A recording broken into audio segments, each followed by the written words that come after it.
No hay dudas de que el delito no compensa. Si haces cosas malas, tarde o temprano, sin duda tendrás que rendir cuentas por ello, pero hay prisiones que son crueles más allá de todo límite. Lo peor es que muchas de ellas, en sí mismas, terminan rompiendo las reglas, sea por hacinamiento o incluso por el encarcelamiento de inocentes, junto con los verdaderos criminales. Estas prisiones temidas tienen nombre y dirección, lugares a donde los vecinos cercanos tienen pesadillas de ser enviados. Eso es exactamente lo que vamos a ver aquí hoy. Pocas prisiones en el mundo tienen una fama tan aterradora como la de Sednaya en Siria. Se hizo conocida como el matadero humano, y el apodo no es casual. Construida en 1987, a unos 30 kilómetros de Damasco, era uno de los principales símbolos del régimen de Bashar al-Assad. Los relatos señalan que miles de presos políticos, civiles y rebeldes fueron llevados allí y simplemente desaparecieron. Las estimaciones hablan de más de 30.000 desaparecidos desde el inicio de la guerra civil. Solo entre 2011 y 2015, Amnistía Internacional calculó que hasta 13.000 personas fueron ejecutadas dentro de los muros de la prisión.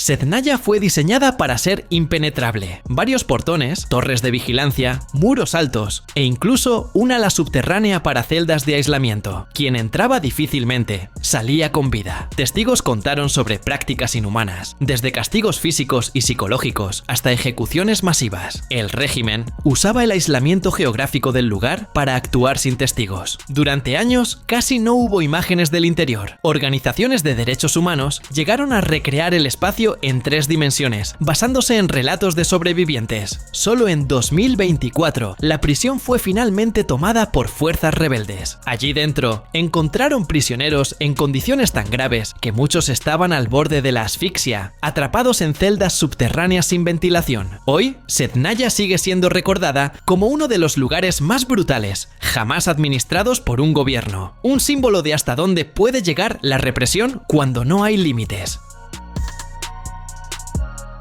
La prisión rusa, IK-3, más conocida como el Lobo Polar, queda en el Círculo Polar Ártico, a casi 2.000 kilómetros de Moscú. Es tan remota que solo se puede llegar en convoy o en raros vuelos, y el frío puede alcanzar menos 40 grados Celsius. La ciudad donde se ubica, o mejor dicho, la colonia, fue fundada en 1961, en el mismo punto donde funcionaba un antiguo gulag de la era soviética. Hoy alberga condenados a cadena perpetua por delitos graves, y el régimen es de aislamiento extremo. Nada de visitas regulares, nada de ver el cielo desde la celda. Los presos son vigilados por cámaras todo el tiempo, y hasta las conversaciones con la familia pueden acarrear castigos si a los agentes no les gusta lo que escuchan.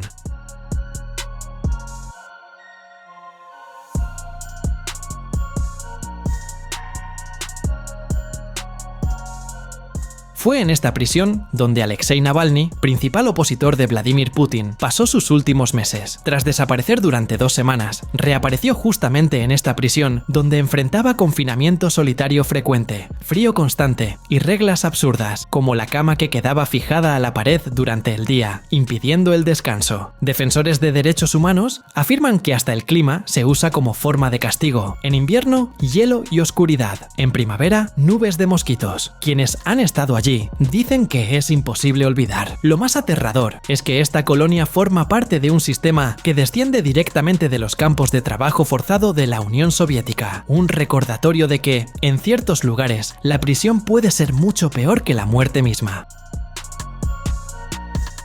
Si hay una prisión que muchos consideran peor que la muerte, es Gezl-e-Sar, en Irán. Ubicada en Karaj, a 20 kilómetros de Teherán, es simplemente la prisión más grande del país. Solo en 2011 albergaba a cerca de 20.000 presos, más de 4 veces la capacidad oficial. La mayoría estaba allí por acusaciones ligadas a sustancias ilícitas, pero lo que más llama la atención son las condiciones de vida. Ex reclusos relatan un hacinamiento absurdo, falta de higiene, castigos constantes y casi ningún ninguna atención médica. Un espacio pensado para castigar, no para recuperar. En marzo de 2011, el lugar se hizo aún más conocido por causa de un motín. De acuerdo con fuentes oficiales, 14 presos murieron y 33 resultaron heridos. Pero organizaciones independientes dicen que el número fue mucho mayor, llegando a decenas de muertos y a más de 150 heridos. La revuelta habría comenzado tras protestas contra ejecuciones masivas. Y este detalle es importante. La prisión ganó fama precisamente por la cantidad de ejecuciones. Solo entre mayo y junio de 2015, 77 reclusos fueron ejecutados, todos acusados de delitos relacionados con sustancias ilícitas. Según relatos, el castigo comenzó después de que los prisioneros se reunieron en el patio pidiendo perdón al líder supremo, Ali Khamenei.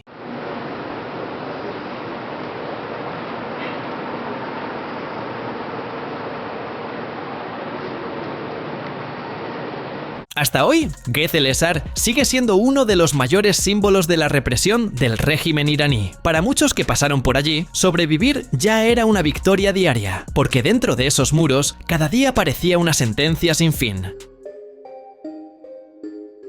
En algunas prisiones de Venezuela, los guardias controlan solo la puerta. Allí dentro, quienes mandan son los propios reclusos. Un ejemplo es la penitenciaría de Barinas, donde el exsargento Wilmer López, condenado a 20 años por robo y homicidio en 2002, asumió el puesto de jefe. Incluso evita el título de Pran, como se llama a los jefes dentro de las cárceles, prefiriendo presentarse como líder positivo. Bajo su mando, los presos construyeron prácticamente una ciudad paralela. Hay salón de billar, gimnasio improvisado, ring de pelea, altares religiosos e incluso cuartos privados con aire acondicionado para quien puede pagar. Encima de los edificios surgieron casas extra hechas por los propios internos. La lógica es simple, cada quien se las arregla como puede, y quien tiene dinero consigue más comodidad.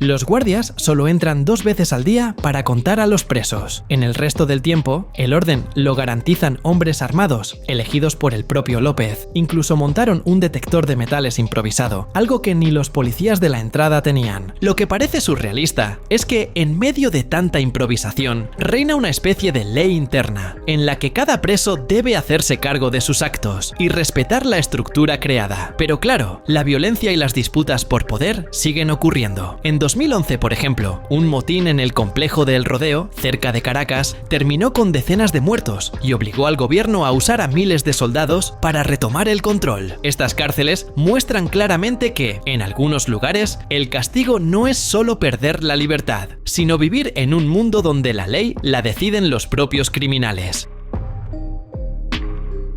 En la lista de prisiones que parecen peores que la muerte, Antanimora, en Madagascar, tiene lugar garantizado. Oficialmente, fue construida para albergar a 800 personas, pero, en la práctica, ya llegó a superar los 4.000 reclusos, con la mitad aún esperando juicio. El apodo dado por los propios presos es prisión del horror, y no es difícil entender por qué. Las celdas viven llenas de basura, alcantarillas a cielo abierto, e infestación de ratas, cucarachas, pulgas y piojos. Médicos alertan de riesgos constantes de tuberculosis, malaria e incluso peste bubónica que aún circula en el país. El miedo a una epidemia siempre planea en el aire. El menú diario también es un choque, una única comida al día, todos los días los mismos 300 gramos de yuca cocida. No en vano, la desnutrición crónica se señala como la principal causa de muertes dentro de la prisión. Un informe de 2019 mostró que 38% de las mujeres presas estaban en estado de subnutrición, incluidas embarazadas y madres que comparten la misma celda con sus bebés.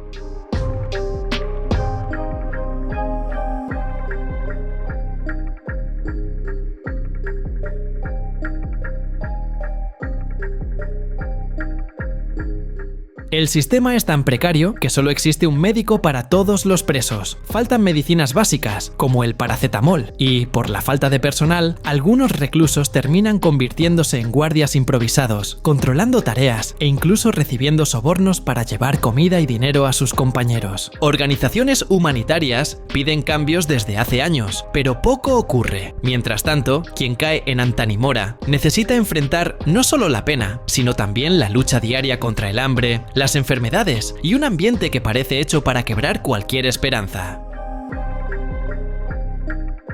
Imagina una prisión que ganó el nada amigable apodo de Gran Tigre. Ese es el caso de la Bangkwang Central Prison, en Tailandia, ubicada en Nonthaburi, a pocos kilómetros de Bangkok. Es una prisión de máxima seguridad que alberga a los condenados a cadena perpetua y a quienes esperan en el corredor de la pena máxima. Construida en 1933, Bangkwang fue pensada para poco más de 3.500 personas. Hoy ya llegó a tener casi el doble de reclusos, resultando en un hacinamiento absurdo. Celdas con más de 20 presos, gente durmiendo en el suelo, con colchones y almohadas convirtiéndose en artículos de lujo. Enfermedades como la tuberculosis y las infecciones de piel circulan sin control, y la alimentación oficial es tan escasa que quien no tiene familia enviando comida desde fuera termina sufriendo desnutrición.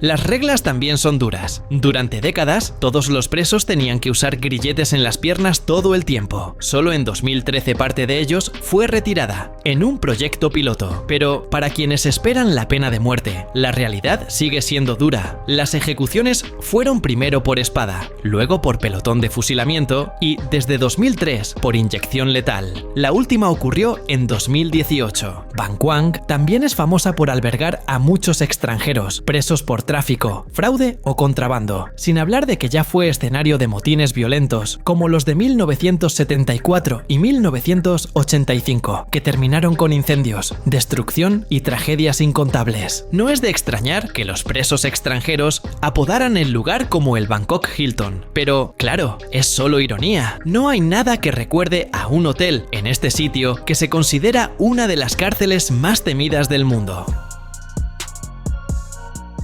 CECOT es una prisión tan impresionante que llega a asustar. Sigla de Centro de Confinamiento del Terrorismo. Fue inaugurada en 2023 en El Salvador, como la gran apuesta del gobierno de Nayib Bukele en la guerra contra las pandillas. La prisión fue construida en medio de las montañas, a más de 1 hora de la capital. Para entrar hay que pasar por varias requisas y detectores. El complejo es gigantesco, comparado con 7 estadios de fútbol, con murallas de 9 metros de concreto y cercas electrificadas de 15.000 voltios. Allí dentro viven miles de miembros de la Mara Salvatrucha, MS-13, y del Barrio 18, 2 de las facciones más temidas del país. Cada preso es arrojado a uno de los 8 sectores y de allí no sale más. Consultas médicas, audiencias con abogados e incluso juicios ocurren dentro del propio presidio. Las celdas, que deberían albergar a pocas decenas, llegan a tener a 80 hombres amontonados, todos marcados por tatuajes que cuentan la historia de la violencia de las calles.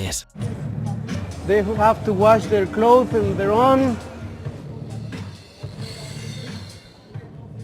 This is the shower, you know, but people... El día a día está controlado al extremo. No hay colchón ni sábana. Cada celda tiene solo un inodoro, una palangana con agua y nada más. Los presos permanecen encerrados por más de 23 horas al día. Quien se rebela puede pasar hasta 15 días en aislamiento, en cubículos casi sin luz. Para unos es una prisión inhumana, para otros es el precio para intentar contener una de las tasas de violencia más altas del planeta. El hecho es que, en El Salvador, esta prisión viene llamando la atención. Los vecinos parecen agradecer, diciendo que es la única forma de poder respirar en paz, sin violencia en las calles, pero las organizaciones de derechos humanos están atentas. Solo nos queda esperar cuál será el desenlace de esta historia que aún se está contando. Una de las prisiones que entran fácilmente en la lista de las más peligrosas del mundo queda en Perú. San Juan de Lurigancho, en Lima, oficialmente fue diseñada para cerca de 3.600 reclusos, pero en la práctica ya llegó a albergar a casi 10.000 personas al mismo tiempo. Es el presidio más grande del país y también uno de los más caóticos de Sudamérica. El hacinamiento hace que todo se salga de control. Hay solo 100 guardias para vigilar a miles de internos. El resultado es que muchas áreas quedaron, en la práctica, bajo el mando de los propios presos. Lurigancho está dividida en 21 pabellones, cada uno con reglas y líderes internos, lo que ya generó conflictos graves. En 1986, por ejemplo, un motín terminó con varios muertos en apenas un día.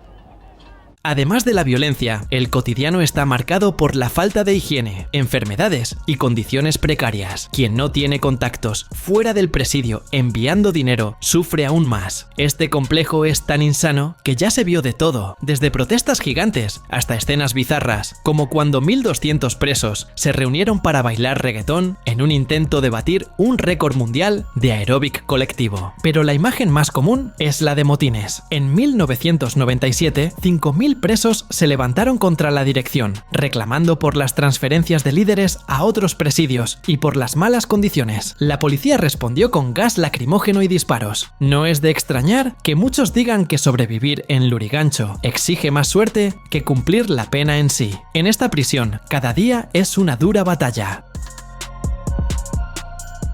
En Argentina, la prisión de Mendoza se hizo conocida como una verdadera pesadilla. Durante los años 2000, grupos de derechos humanos denunciaron el lugar como un espacio de sufrimiento extremo. De entonces a esta parte, pasaron más de 2 décadas, pero no hubo muchos cambios. El presidio sufre con un hacinamiento absurdo. Fue construido para recibir a un número limitado de personas, pero alberga a muchas más de las que debería. El resultado es falta de saneamiento, poca agua disponible y prácticamente ninguna atención médica.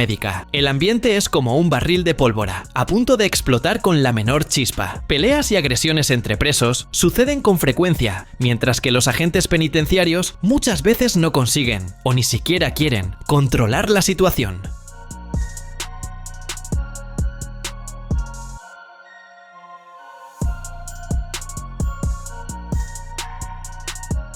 En 2018, el gobierno incluso intentó mostrar una nueva cara, inaugurando un complejo federal moderno en la región. El discurso oficial hablaba de celdas organizadas, espacio para talleres, biblioteca e incluso áreas de ocio. Pero la realidad en el presidio antiguo siguió siendo crítica. Muchos reclusos continúan apretujados en condiciones insalubres, sin acceso a trabajo, estudio o tratamiento de salud. El contraste es tan grande que, hasta hoy, Mendoza se ve como un símbolo de cómo el sistema puede fallar. De un lado, proyectos de prisiones modelo que prometen rehabilitación. Del otro, pabellones donde la supervivencia diaria ya es una victoria. Es ese tipo de prisión que hace que mucha gente diga que ser enviada allí puede ser peor que recibir una sentencia de muerte.